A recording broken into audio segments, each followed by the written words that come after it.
All right, so I've added a few things. I've put on the Soviet microphone here.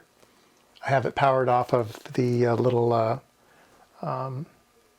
preamplifier board that has I think it's around a 3-volt supply that comes out, that goes in there. And then that little board amplifies it and sends it to the LM386. And that's all set to go. What I have is a speaker hooked up. It's an old Sharp speaker from a really cheap stereo that I used to have.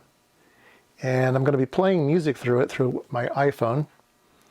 And I'm going to be sending the speaker into the microphone, and we'll amplify it that way. So let me turn on the power. There we go. I've got some LEDs. So let me start up the royalty-free music.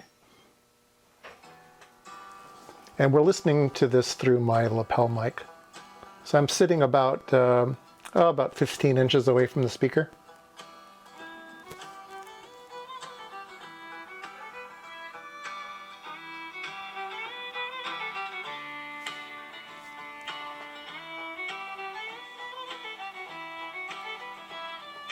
Doesn't sound too bad.